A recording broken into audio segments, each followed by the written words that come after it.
This is the Horse Radio Network. This is episode 100 of Healthy Critters Radio on the Horse Radio Network. Healthy Critters Radio is brought to you by Biostar US. Find them online at biostarus.com. On today's show, we celebrate our 100th episode with funny stories of Christmas with our animals. In Tigipedia, we share our tips on puppy training. Critter Nutrition, we get a sneak preview of Biostar's new paste formula. And in Coffee Klatch, we ask what unusual pet or fantasy sci-fi creature would you add to your family? Listen in. I'm Tigger.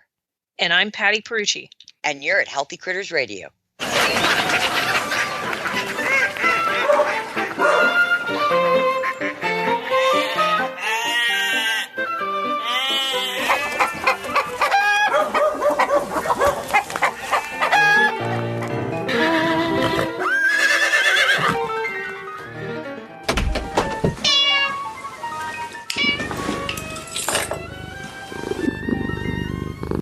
And I'm Coach Jen, Healthy Critters Radio, 100th episode producer.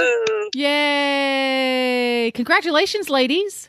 Thanks. Thank you. Well, we couldn't have done it without you. Once we early days. Yeah, once we ousted Glenn, things just smoothed right along. Poor Glenn. I tell you, you guys are in some pretty special territory because, believe it or not, the vast majority of podcasts that start never make it to episode number 100. Really? Really? We didn't know. So I'm kind of glad she didn't tell us that, yeah. Tiggs. We didn't want to put any extra pressure on you. Yeah, thanks. Thanks for that. Yeah, Thanks for that. Because remember the pressure of, like, Tigger, do you remember in the beginning when we didn't want to listen to it because we didn't want to hear our voices? I still don't. I mean, it's been 100 episodes. I do not want to hear it. Tigger, does it bother you to hear your voice back on the podcast? Horrible. I can't stand it. Really? Which is ridiculous because she's got such a great radio voice, I think. I love Tigger's voice because it's so distinctive. You know exactly who you're listening to. Yes, absolutely. And she's got an excellent laugh, too. That always helps. Yes.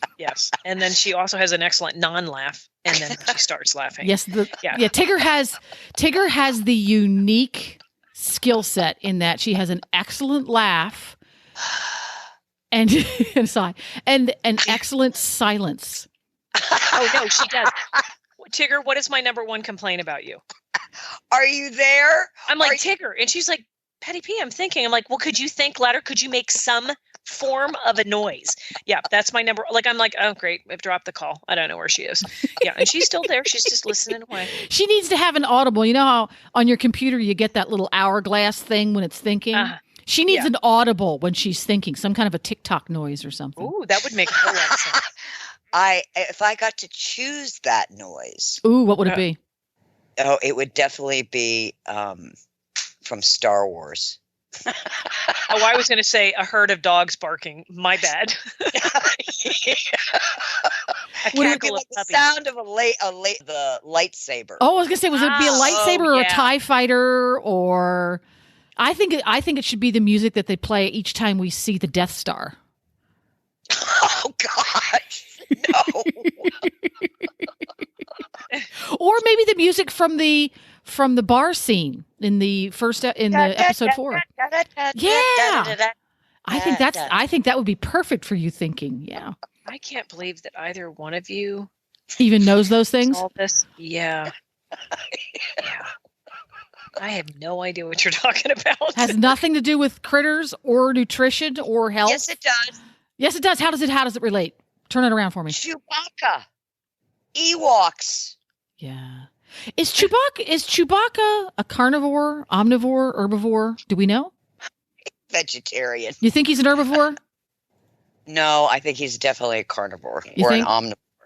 Yeah, he's got some pretty wicked-looking teeth in some of those scenes. He was modeled, or the sound that he makes was modeled after Lucas's Malamute. Oh, that's funny. Are you serious? Yeah. We just got on. We got Disney. We got Disney Plus recently. Is it not the best? It's wonderful. And we watched a very in-depth special on how Star Wars got made originally. Oh, I loved that. Did you watch it too? Awesome. It was amazing. Yes. It's amazing. It was amazing. What that guy went through to make that film. Yeah. I mean, the obstacles were just ungodly. Yeah. You know what it did for me? Because we watched it shortly after Radiothon when we were still sleep deprived. And you'll get this too because you're a small business owner. When you are self-employed, you have a unique set of stresses in your life versus someone who works for someone else. Absolutely. And watching and hearing about how that whole thing came to be from his point of view and from people inside of it, I went, oh, we're not alone. For any of our listeners, we're talking about obviously George Lucas, and he really took on the studios, and he took it on so he could have true artistic freedom. Mm-hmm. And he had this really small budget for the kind of film he was making. And he was so smart because he negotiated that he got all the merchandise. The studios didn't have a lot of faith in it. They thought, nobody's going to buy any of that stuff. Yeah. I bet they're angry now. Yeah. What I found interesting, and I knew a little bit about this from other reading I had done when I was first learning how to do sound production. A lot of the technology we still use today to produce sound for podcast and to produce sound for video uses technology and or equipment that Industrial Light and Magic, his company, invented. And I didn't realize just how much he invented. He really invented the modern special effects Absolutely. And he industry. Invented Pixar. And he invented Pixar. Computer program. Yeah. And his team invented and then sold to Steve Jobs. Yeah, it was fascinating. My God, the man I would love to have dinner with him. That's all. Just one night, one dinner, and listen to him. Yeah. Oh, that's a good question, Patty. Is there someone that you would love to have dinner with just so you could pick their brains for one night? Yeah, I sprung that on you, didn't I? Yeah, you did. This one. I mean, I have a bunch of Carl Hessler. Carl Hessler, yeah.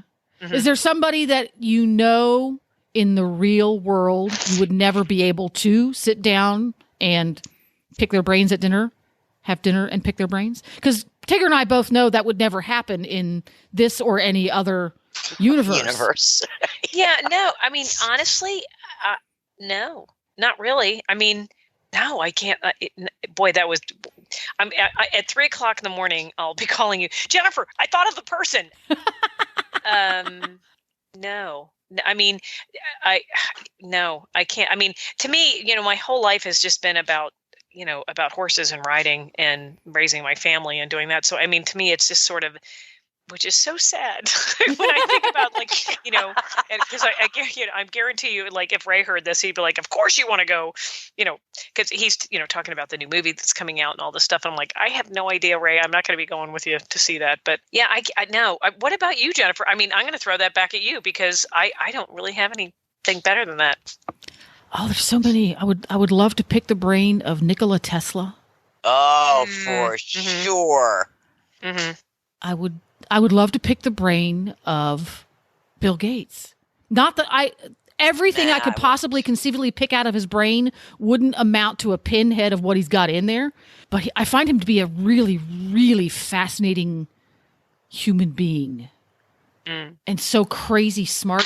And because I live with a crazy smart husband, and I am not crazy smart, I find crazy smart people fascinating. To me, they're like in Victorian era, people were fascinated with animals and they put them in zoos. They had no concept of what the animal really was, what its essence was. They had no idea what that thing was all about, but boy, it was fascinating. I find uber intelligent people the same way. I have no concept of what makes them tick or how their brain functions, but I find it fascinating. Yeah. So uber smart people I just love to sit and quiz them and listen. And that's why I like doing podcasts, because I get to quiz people who are smarter than me. And I love that. Yeah.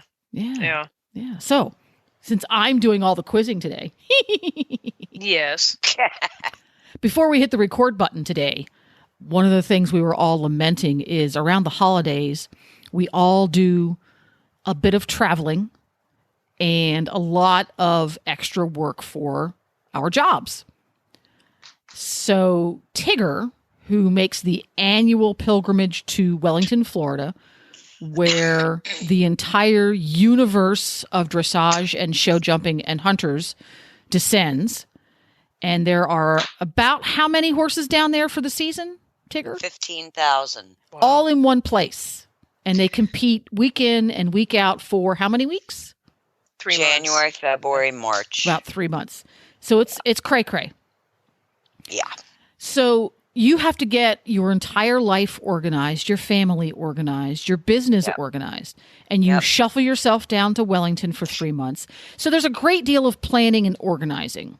Oh, yes. So we're gonna take the 30,000-foot view. What advice would you give to people who also have to make that trek? They're traveling someplace during the holidays, so they have to have their entire life organized before they go. What would it be? Wow. See, I'm getting tough questions today. Yeah. I wasn't following that. That's where you were going. No, Jen's just being mean today. She's just being mean. I had ice cream for dinner. I'm all hopped up. I know. That's you know what? I'm so calling Glenn about the moose tracks. What is the one thing that you either do or don't do that gives you the ability to go, okay, I've got this. I can go now. It's that focus on the job that has to be done. In my case, it's driving from Virginia to Florida in one piece with 2 dogs and everything I need for 3 months in Florida. So it's a case of such an organization focusing on what you need to do and not letting the extraneous stuff that you go like today. I was thinking, oh my God, I'm going to have to get in the car and drive 1,000 miles with dogs and and who knows the weather. And if I think about it ahead of time, I just freak myself out. I get great anxiety. But if I just go, the day that I'm leaving, I get in the car, I gas up, and I just hit the road with that focus of, okay, Wellington bound, come hell or high water. Stick with the here and now and don't let your mind wander over the things that may or may not happen. Very interesting. I like that. Because that applies to how to keep your nerves at bay when you go into the ring before in a big class or go to a job interview, keeping your mind on the here and the now and be present and don't think about all the extraneous stuff that, you just want to wander through. And I like it. Good one. And I always make sure I have a good, some podcasts lined up to listen to and a good book on tape. Yeah, good Audible book. Yeah. Yeah. Yeah, Audible's a great thing. Great thing. So, Patty. Yes, ma'am. Your process is a little bit different in that you have to organize your life, your barn, your business, your family, etc. But you are going to Wellington for a period of time in order to compete.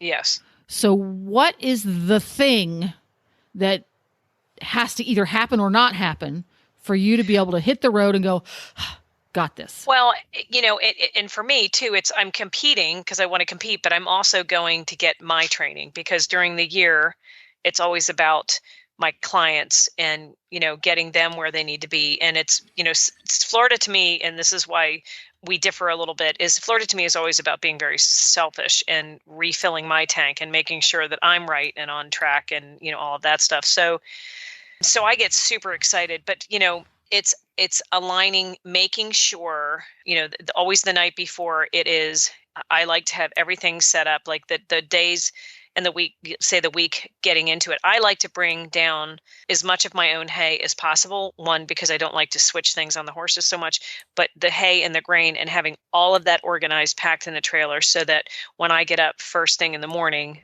that all I have to do is wrap the horses and put them on the trailer and go.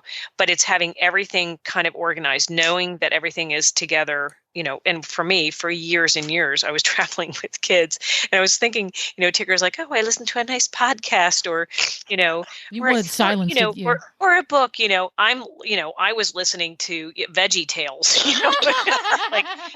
and cucumbers singing, for a long time. Now my kids are grown, so it's different, but I think for me, just knowing that everything is, all of the horses stuff is packed and ready to go and all lined up, and knowing, what destination I'm going to get to, like the first night, whether I'm going to drive straight, from Virginia, we played back and forth, whether we would drive straight through or stop. And that it's funny because it's sort of a double-edged sword, because when you're going to stop, you're like, oh, I could drive for 10 hours. It's no big deal. But like, hour 9, you're like, oh my gosh, this is, horrible. But if you're driving straight through, which I didn't do with the kids, I always made my husband stop with the horses. Or he kept going and I stopped with the kids.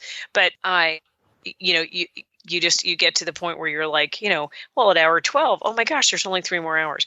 But I just think having everything aligned for the horses and everything all set is what kind of the thing that just like, okay, I'm ready to go. Are you a list maker? Me? Absolutely. Yeah.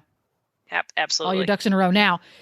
Yeah. Yeah. Especially with the horses. I mean, with people stuff, you can always go and buy some more stuff, but like there's certain things that your horses want, Mm-hmm. And I have been pretty fortunate in all the years that I had been going down to Florida and doing all of that. I would forget things for the kids, but I was pretty good about the stuff with the horses. So that's... And if you don't tell the kid you forgot it, he doesn't know. Yeah, that's why God invented Walmart. There's always going to be another Beanie Baby or, whatever it is that you need. So absolutely. Okay, one more quiz question before we move on to our roundtable. Tigger, yes. when the stress starts to get to you, especially around the holidays, what is it that you treat yourself to, whether it is an experience or a thing to help you relieve stress? I get another dog. I was just going to say, do you really want to know this? Yeah. Uh-huh. And geez, Tigger, have you? Yeah. That's where we are way too similar. Yep. So are your dogs in and of themselves, all of the dog hair and the slobber and the cuddles, stress relievers for you, Tigger? Huge. Yeah. How about you, Patty? What is your stress reliever?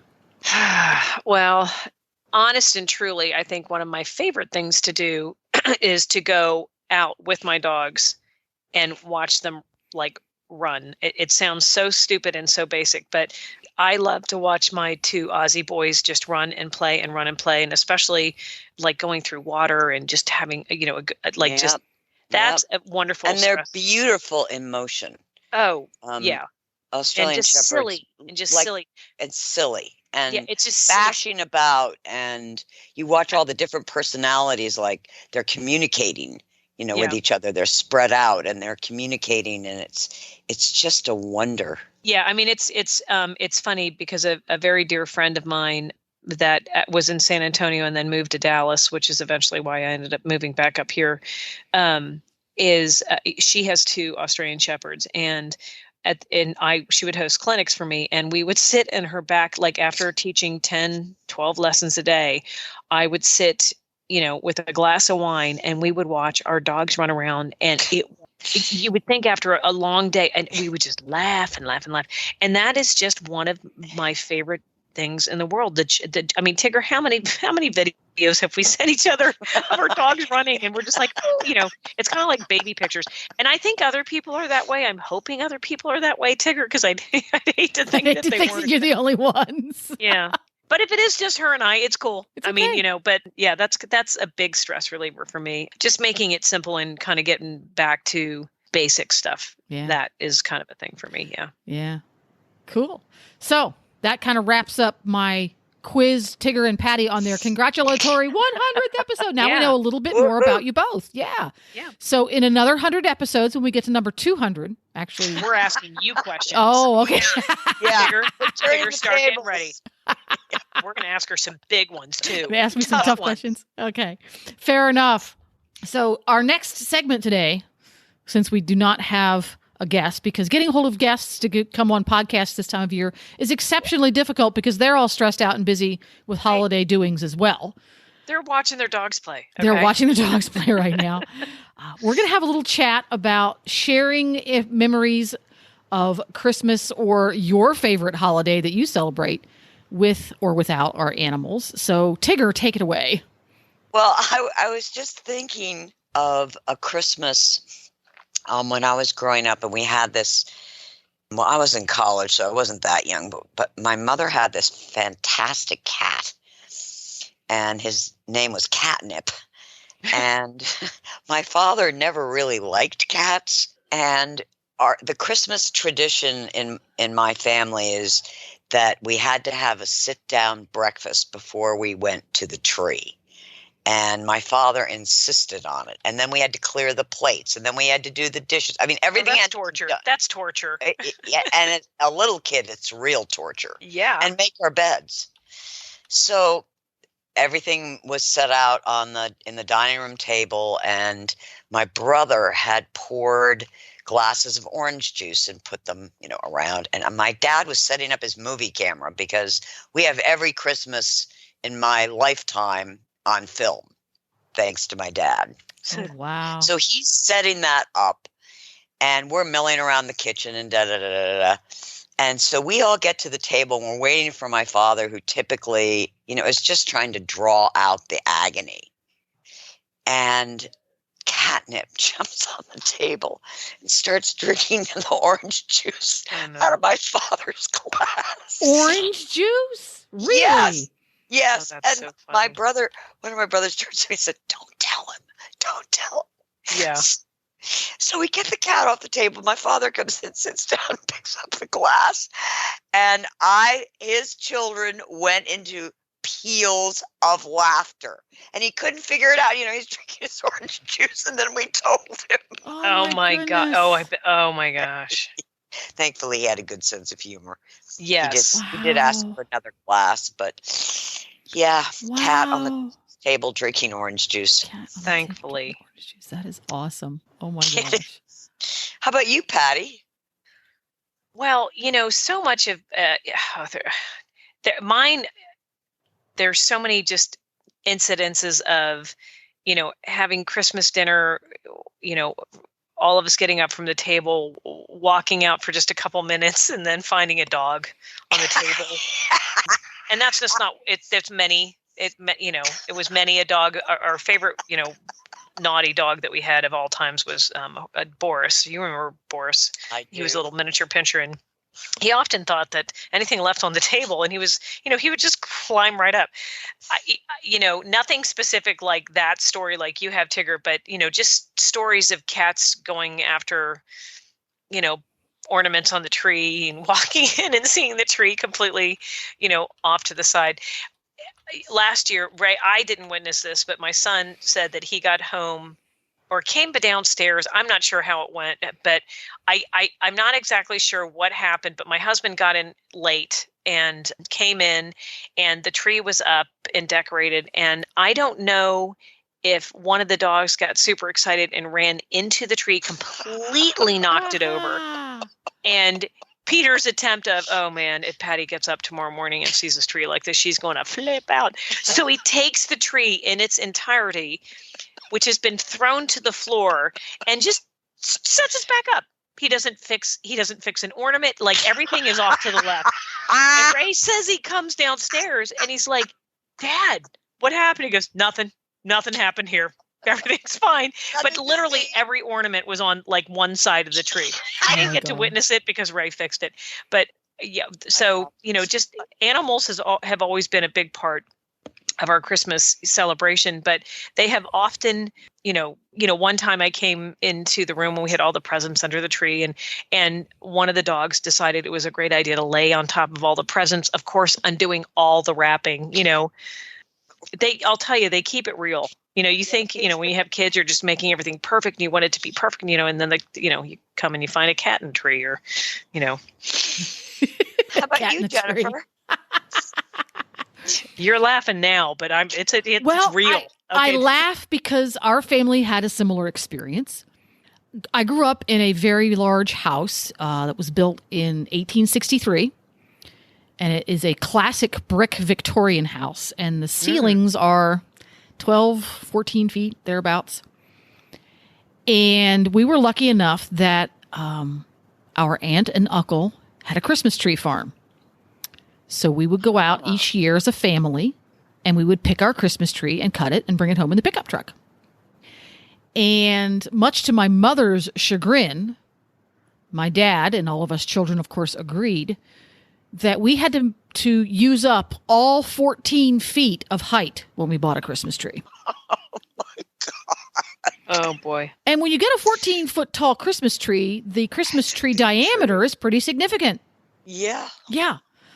So obviously, your standard Christmas tree stand didn't cut it. We had a 55-gallon metal drum cut in half, and the base of the tree would be plopped into it and filled with rocks, and that's what held the tree up. And in addition, we also had guy wires drilled into the solid wood frames of the 8-foot-tall windows in the room where the tree lived. Oh my gosh. Yes, and that's how the tree would stand up. And believe it or not, one year, either a cat or a group of cats, because we had several at the time, did manage to take that tree down. It's a big tree to come down in your house. It had not been decorated yet, thank goodness. But we came down in the morning, and it was at about a 45-degree angle. And I think the cats spent about the next month or so out of doors. Not because we threw them out, but because the screaming and yelling from my dad was so loud. I think it just terrified them, and they left. My mother went through a phase. Well, she's still in it. She stopped wanting to hang, like ornaments and garlands. So we had to string popcorn and cranberries, and she would bake these cookies, which we then decorated and hung on the tree. Oh, that's awesome. So she wanted it very traditional, very natural, old-fashioned. Yeah. And we had a border collie. Uh-oh. He jumped up on one of the popcorn and cranberry garlands. Oh my gosh. Holy. Off went the cookies. Off went the popcorn. And of course, it was an hour before our annual Christmas party. Oh no! Oh no. And the dog is running around trying to grab every cookie in his mouth. My mother is yelling at him to get out of the living room, and he's like, nope, the food's here. This totally needs to be a scene in the next Home Alone movie or something. This totally needs to be in the movies. So if you've had some funny Christmas with your animals, send us a postcard. Send us a postcard and enjoy the memories, because it's always fun to think back on those times. Absolutely. And now we need to talk to Hedwig and find out how she feels about Christmas and our 100th show. Yeah.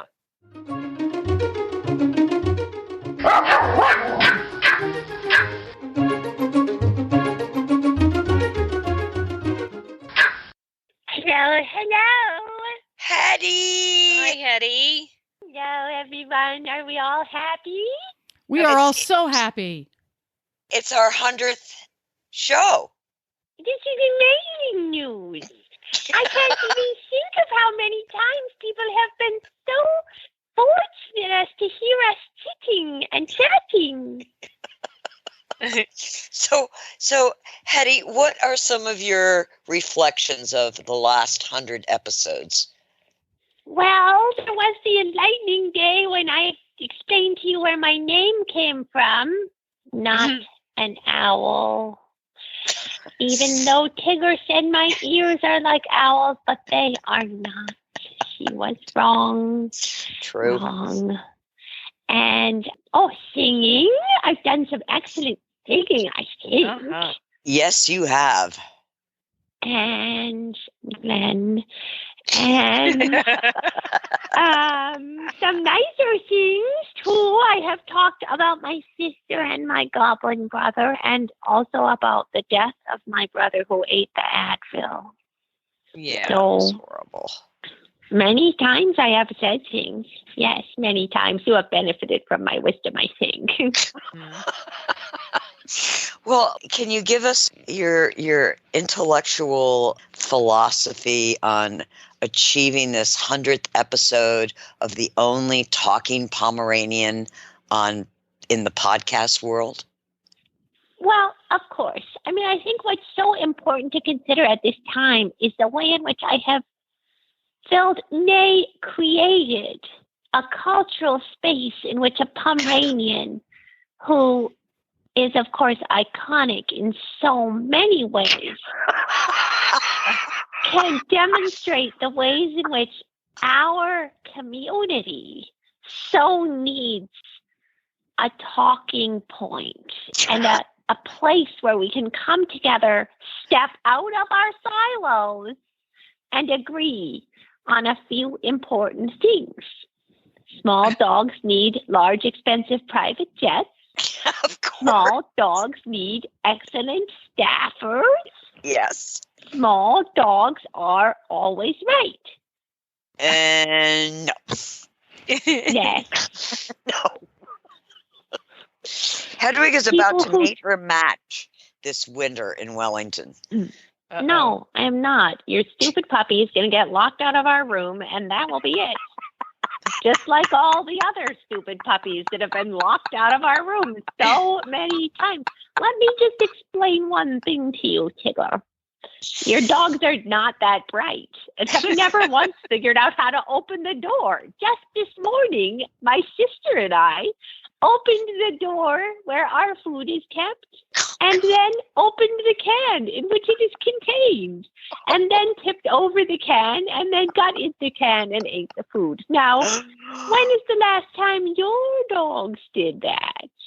Never. You know,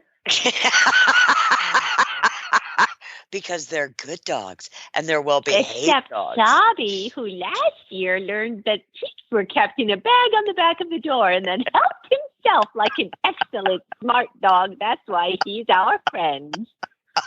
That was amazing. We were so proud. We spent months explaining that to him.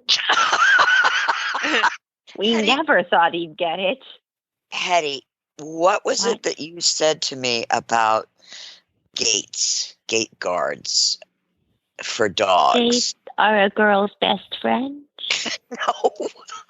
Oh, no. Something about a closed door is better than a dog guard, Oh, well, I mean, I think if we were to be perfectly 100% clear, there are many issues with the baby gate theory. Number one, I can still see your pet. The very best thing about a barrier is opacity. I do not wish to see through the barrier. I do not wish there to be a netting effect so I can still see your puppy. No. I want a door. Doors make excellent neighbors. Well, my puppy's learned how to jump, so he'll be visiting you on your bed.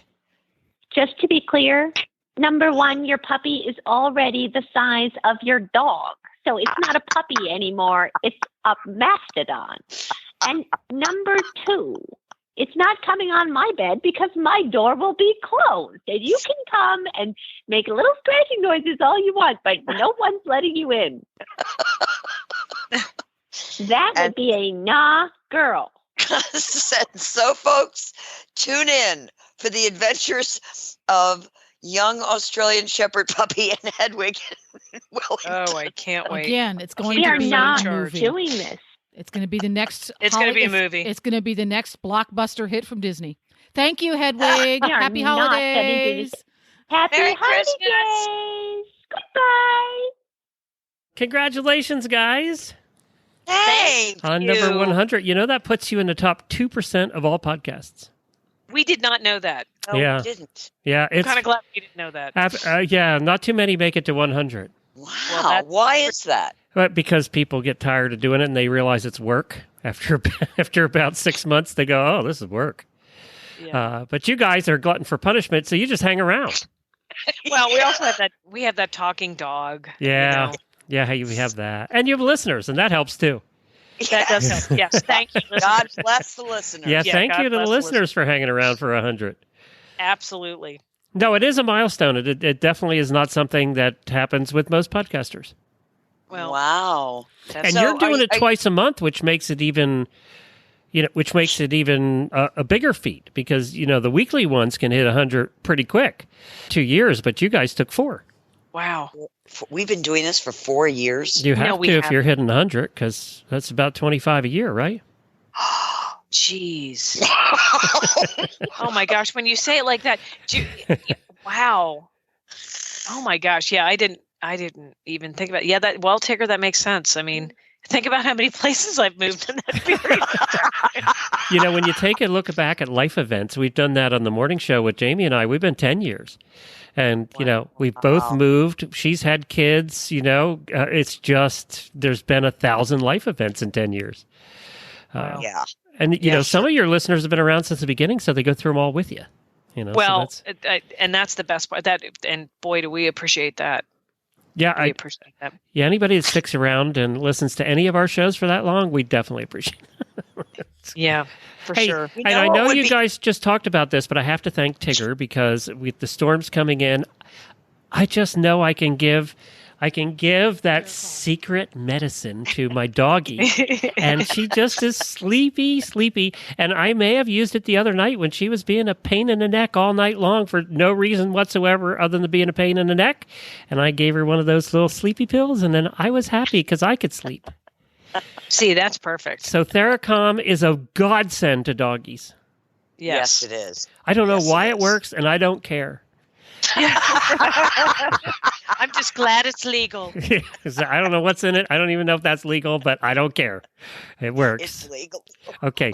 There's nothing extra medicinal in there. No. No. No. It's not like the magic brownies that people have. No. Oh, No. They're not Okay. like Colorado brownies. No. Okay.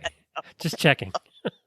I don't care, by the way. It's okay with me. We're not testing her for anything. So, Good point. She's not showing. well, congratulations, guys. Well done.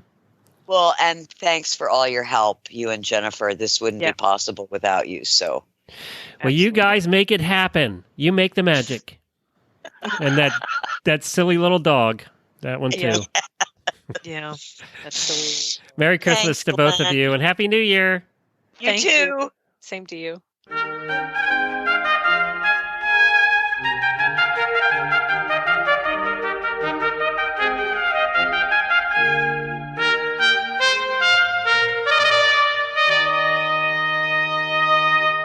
So we are at our Tigipedia section, but it's going to be we're going to a little bit of a different twist to it. Tigger has recently added to her family a new Australian Shepherd puppy named Kino Bino Bandino Sambino. No, Keen. Keen. And he's actually a half brother to my sweet boy Ketch.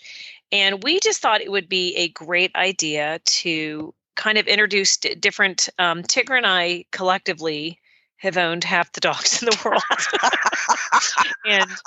And we thought it would be a great idea to kind of introduce like some different ideas about puppy training tips.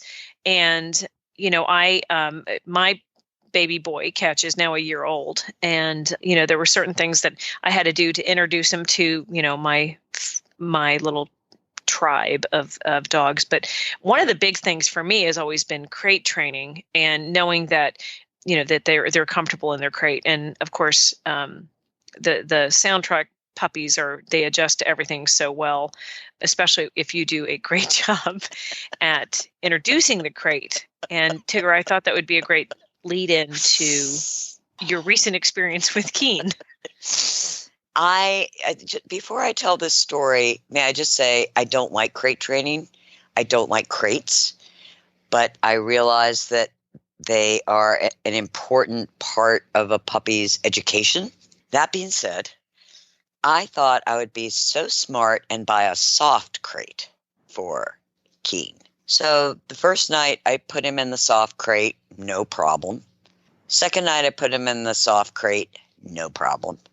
Third night I put him in the soft crate, I climb into bed, and then there's all this frantic scratching. It's really working it. And then there comes the puppy howls. And, it's in my bedroom. It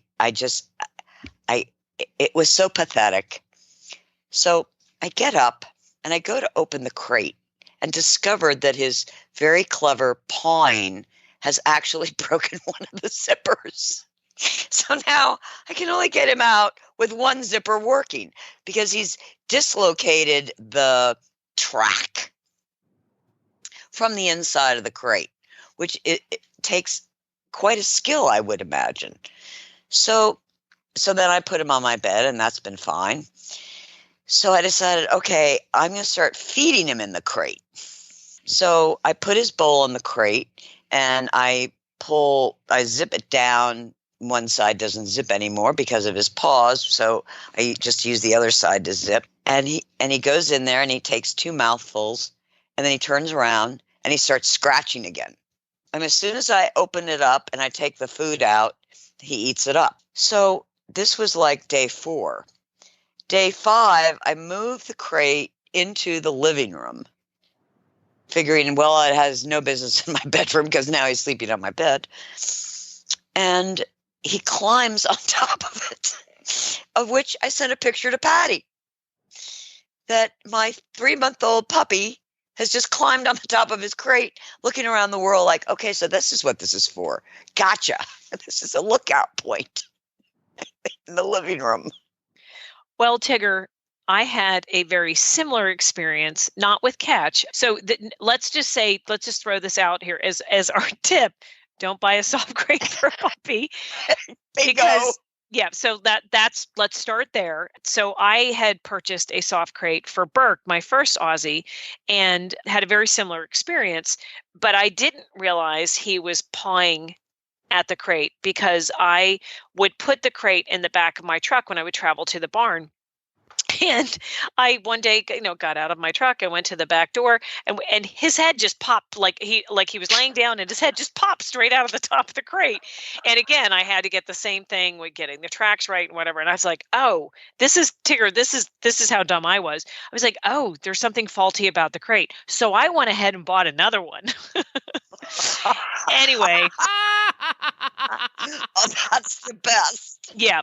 So fool me once. Yeah. Fool me once. Shame. What is it? Fool me once. Shame on you. Fool me twice. Shame on me. Yeah. But anyway, so I had a very similar experience. It didn't make a whole lot of sense to do that. But so what I have always done is I feed my puppies in the crates, from the very beginning, because I want them to feel like it's warm and kind of a great place for them to be. And what Klatch does, it's so funny, when I am making his food up, he just starts dancing and spinning around he can't get in the crate fast enough. He can't get in the crate fast enough. And so, I mean, at a year old, he still likes to eat in his crate. And I have to say, what I've noticed about Keen is that as long as he has an escape pod, in other words, as long as he's not closed in, he's happy to go in there on his own. He'll go in his crate, lie down, sleep, or bring one of his toys in there. But you zip it tight, you zip it closed. Oh, he is not a happy camper. Yeah. Yeah. Interesting. I will not be contained. Exactly. My kind of dog. Yeah. Oh, great. That's going to make for a long drive, though. Going to make for a long drive. Yeah. Oh. Yeah. Oh, my dogs never travel in crates in the car. Yeah. I know. Yeah. I know that's bad dogmanship, but Sabi likes to sleep on the floor, and Yeah, but and Sabi and runs. another dog, Sabi's a you pro, know, yeah. Keen will just. I've already taken him for a test run. Oh, have you?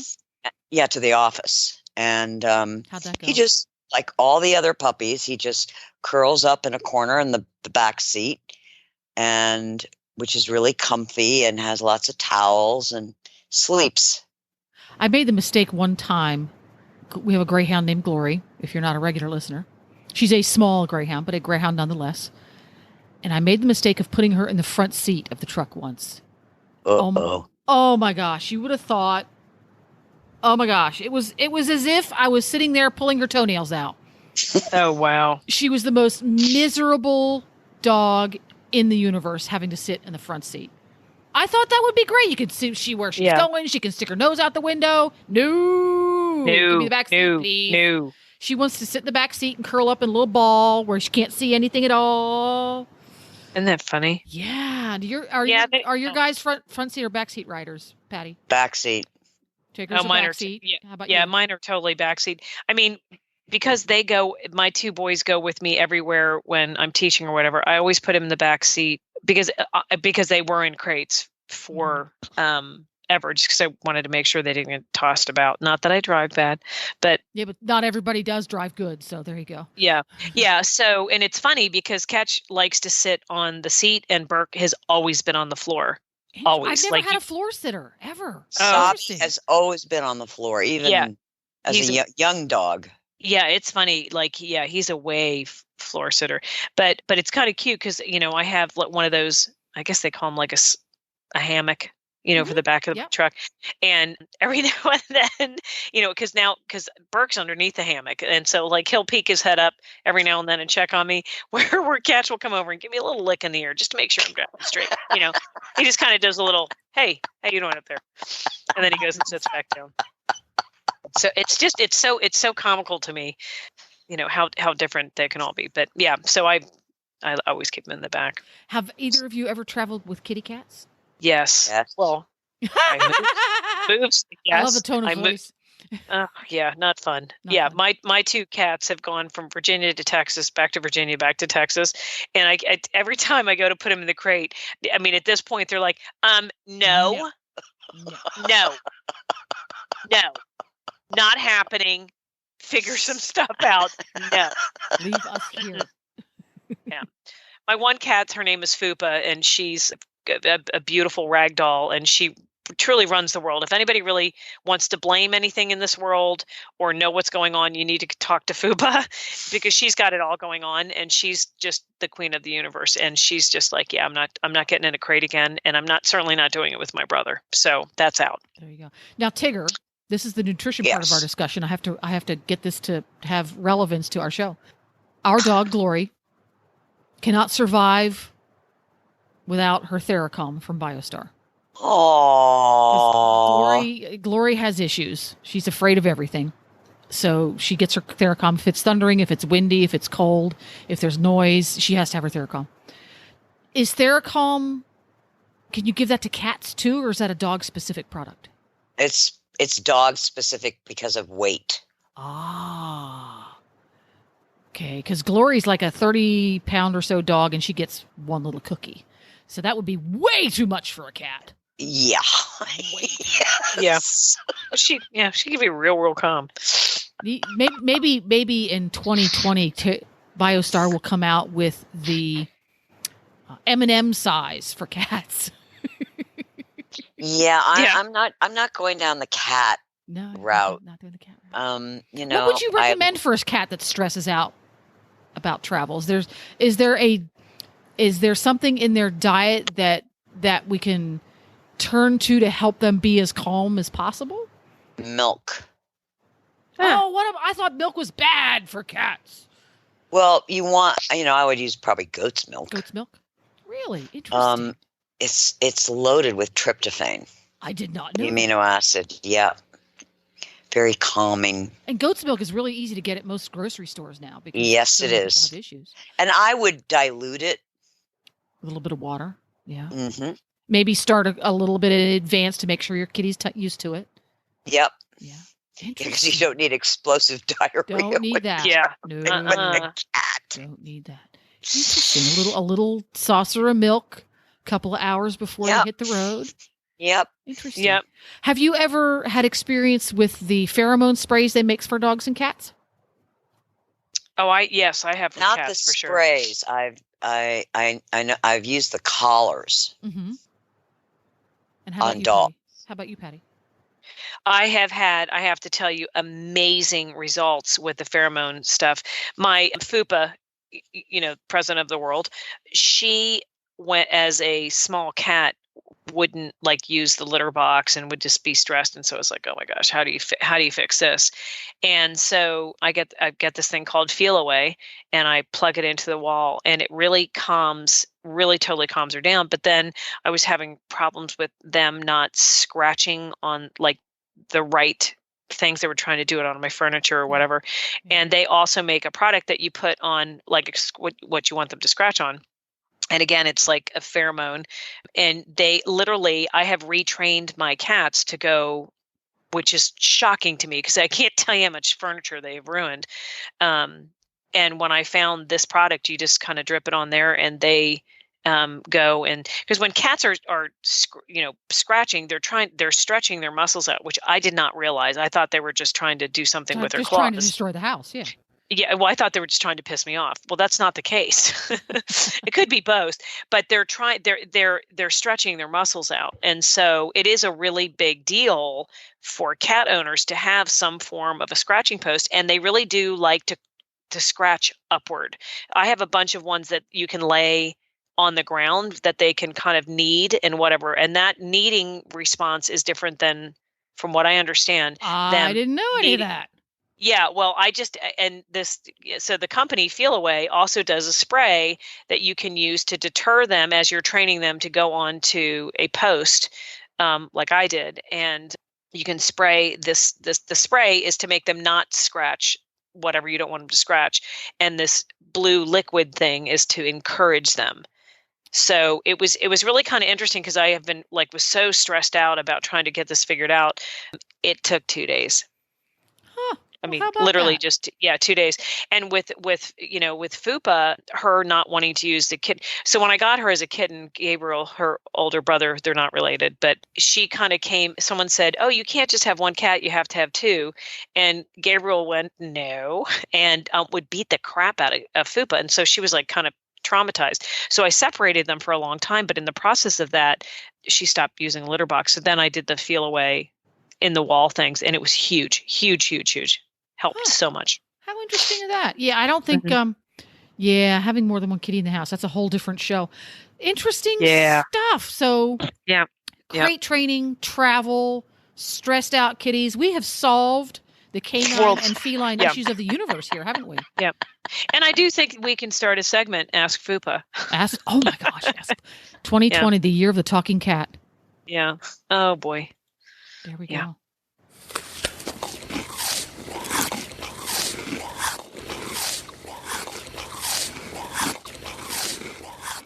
And now we're at Critter Nutrition, and I'm going to give you a sneak preview into Biostar's new paste formula, which is coming January 2nd. It's called Star Power, and we have been testing it for about 6 months, and it addresses energy needs for performance horses. How does your horse use energy? There's basically 2 types of horses when it comes to energy use. Some horses get excited, they get amped up, and they end up depleting their muscle glycogen stores, and they kind of run out of steam. A really good example is a horse that maybe is a show jumper and, does their round of 1.40 m or 1.50 m, and then they have to come back for the jump off. And they sort of gave their all in the first round. And they come back in the second round, they just don't have as much juice. And I'm talking about muscle juice. The other kind of horse is what I call the diesel. They take a long time to warm up and get going, and then they can't maintain the energy over a long period of time. So a good example of this are some dressage horses. They take a while to warm up, and then you get into the test, and about halfway through, they're like, I can't hold myself up anymore. Or they get behind the leg because they're just running out of literally muscle energy. So we created this paste formula that addresses both different kinds of horses. It increases the production of ATP, which is the energy currency of the body. We reduce oxidative stress, which are the free radicals. And in reducing oxidative stress, we can help support mental focus and clarity. We help the body utilize fat for energy, conserve the muscle glycogen stores so that they're not burning too much glycogen and then running out of it, and provide some GI mucosal support, because any kind of performance horse is going to be under stress, and that's going to obviously put some stress on the gut. And the way we approach this is with some very specific adaptogens. Adaptogens are plants that are capable of balancing the body at a cellular level. One of them is ginseng, one of them is rock rose, and one of them is cordyceps mushrooms. So I will get into a lot more detail about these ingredients and how they work in our next podcast. But one of the horses that we tested is a Grand Prix horse, and according to the rider and trainer, it has made such a difference. He gives the paste a couple of hours before the mare goes in the ring, and she doesn't run out of gas. And a Grand Prix horse, of course, is their level of collection over 6 minutes is a long, long time. And she used to kind of run out of gas, and now she doesn't. And even the same when she does the special. We tested it on show jumping horses. Again, there are show jumping horses that are kind of diesels. They're slow to warm up, and they may not have a lot of blood, meaning a lot of thoroughbred blood in their breeding, and they need, muscle energy help. So the great thing about Star Power is you can give it, before you go in and ride or do a clinic, or if you're taking a long trail ride and your horse needs the energy, and you don't need to give it every day. You just give it as needed, and it's working at a cellular level. So look for Star Power Paste coming out January 2nd. Real horses and real dogs are healthier, perform better, and recover more quickly on real food. That's why Biostar empowers horse and canine owners with 100% whole food nutrition, supplements, and feeding programs. Biostar products are made at their own certified non-GMO facility in Gordonsville, Virginia, using real fruit ingredients that are raw, freeze-dried, or dehydrated, never cooked, and are free from artificial flavors, colors, soy, corn, wheat, and molasses. The Biostar product line includes a wide range of whole food, horse and dog supplements, treats, and unique artisan poultices that embrace the ancient and traditional uses of clay and plants. Visit biostarus.com today and learn about whole foods and canine and equine nutrition so you can make the best decisions about the care and health of your horses and dogs. That's biostarus.com. Whole food nutrition the way nature intended.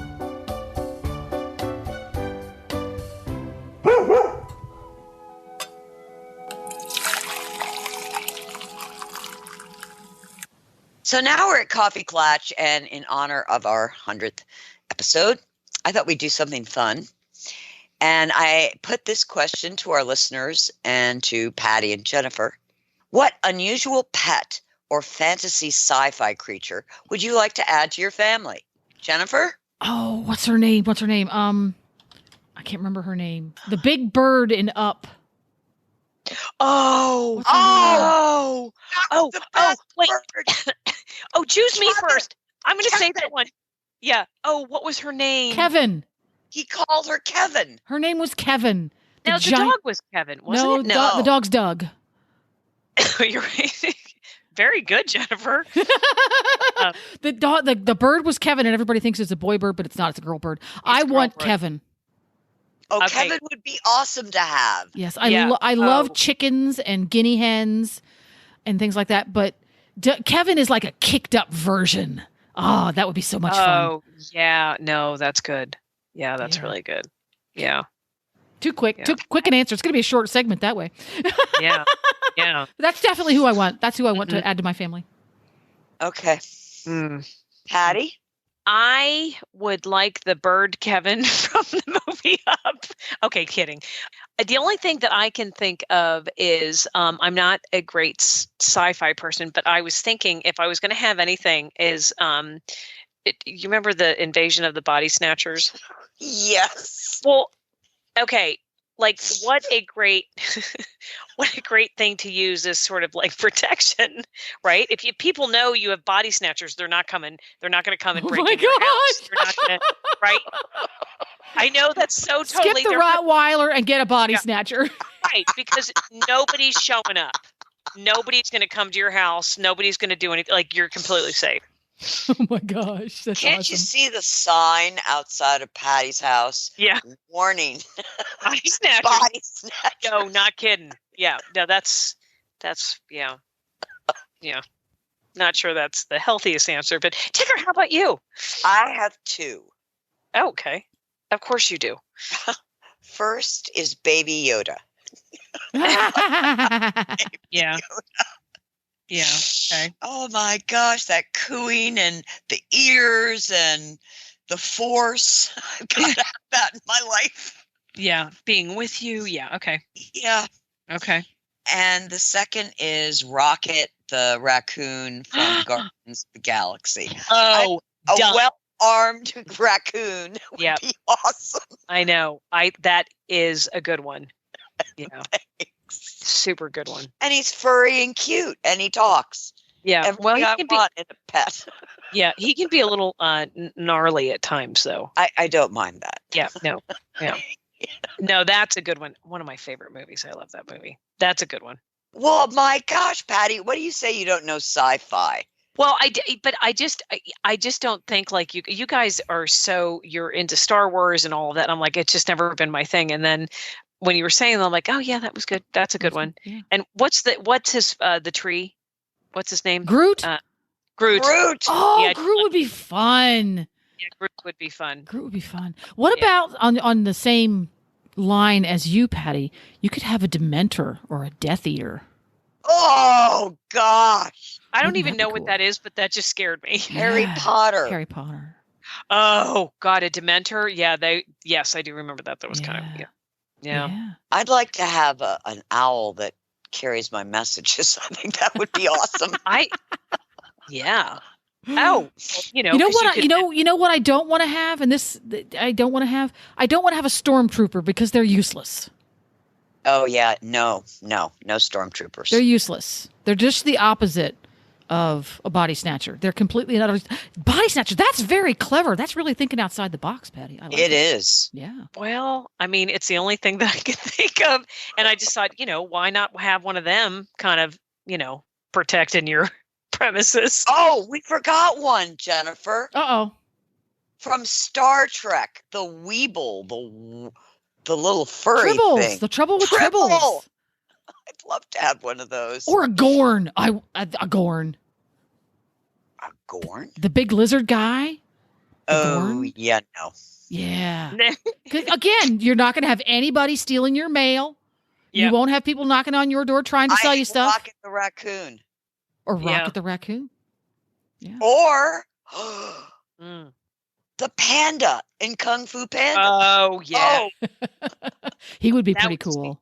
that would just be entertaining. It would be ice cream. It would be ice cream for dinner every night. Yeah.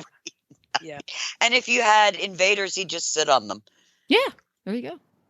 So if you're joining us in our fantasy of what kinds of unusual pets we'd like to have, let us know. Send us a postcard. We would love a Care postcard. Have your we owl love deliver it. postcards. The more postcards, the better. Mm. Send it to Biostar US, 1 Cleveland Street, Suite 800, Gordonsville, Virginia, 22942. Thanks for listening, everyone, and thanks to our sponsor, Biostar US. You can find them online at biostarus.com. Get the Horse Radio Network phone app on iOS or Android by searching for Horse Radio Network in the App Store. It's free and easy to use. For details about today's show, go to healthycrittersradio.com, where you can find links, photos, and more information about our guests. As always, we love your feedback. Please follow us on Facebook under Healthy Critters Radio. Be sure to visit all the great shows on Horse Radio Network at horseradionetwork.com.